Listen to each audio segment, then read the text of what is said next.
The next thing I need to do is figure out where I'm going to cut my inlay pieces out of the cocobolo from. I'm just going to play around and move the templates back and forth a little bit and find the interesting patterns that I want to have as inlays.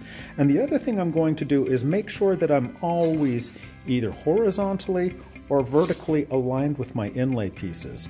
I want them to be consistent, so when I inlay them up here into the ornaments, everything looks like it belongs together. So if you want your ornaments to look like a set, make sure the grain orientation is consistent on all of them. Alright, so I've decided where I'm going to cut my inlay pieces out of. As I was going through the wood and figuring out the placement, one of the things I paid attention to was interesting features on the wood itself. For instance, I thought that might be interesting in the snowman's face, and over here in the star, I also have a knot right in the center that I thought would be cool. And as a reminder, on the star, make sure you always orient your inlay piece so you know how it fits into the void. Okay, we're getting ready to cut our inlays out of the cocobolo. The next thing I need to do is I need to adjust the depth of plunge that the plunge router will make so it cuts all the way through this material here. To do that, I'm going to use this piece of cedar because the cedar and the cocobolo are about the same height, so I can use it to set the depth of plunge on my plunge router. We need to adjust the depth of plunge so the plunge router will cut all the way through the inlay material. To do that, we're going to plunge all the way down and turn the router over. Because we're now cutting an inlay, we're going to take the bushing off of the plunge router also.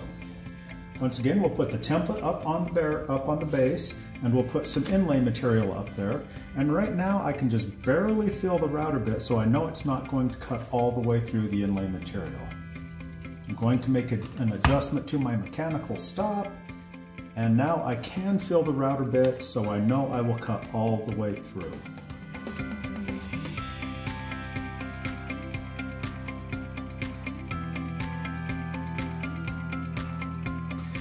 Okay, my templates have been taped into place. Now I need to secure the whole assembly to the workbench. Remember, nothing moves during the cutting process except for the router. Okay, everything is secured. I've already set the depth of plunge on my plunge router and I have taken the bearing off.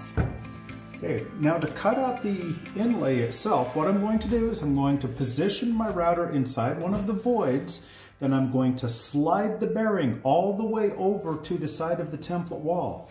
It is imperative that the bearing stay in constant contact with the template wall while I'm routing out. If I come off the wall like that or something, then my inlay is not going to be formed correctly and I'm not going to be happy with the results. Okay, after I turn the plunge router on, I'm going to plunge it all the way down and then I'm going to make one pass all the way around the inlay shape.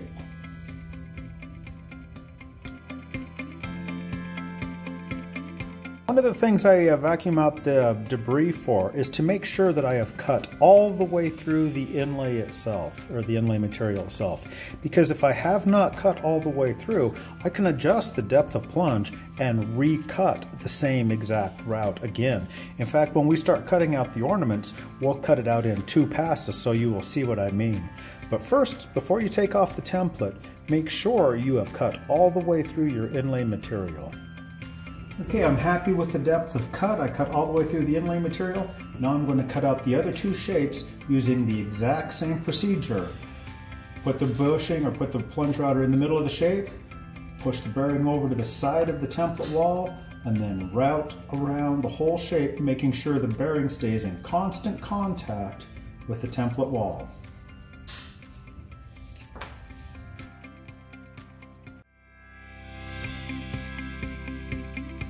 It looks like the inlays have been cut out correctly. I've cut all the way through them. So the next thing to do is to take the templates off and put the other templates on, and then I'll just cut out the other three inlay pieces just like I cut these ones out, following the exact same procedure.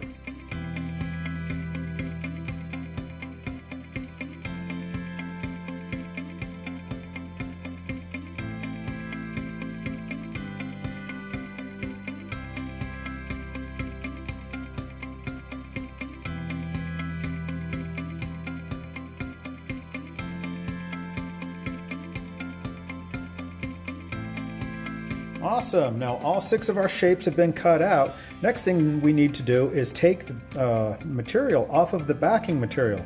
This, by the way, is a very good sign that nothing has moved during the routing process, so I'm feeling very confident that our pieces are going to fit just fine. Now to take this material off, I'm going to take my putty knife here, and I'm going to come in from the side, and I'm going to gently start prying up on the outer portion of the material and leaving the cutout inlay pieces into place. Because this stuff is getting thrown away anyway, so I don't care about it.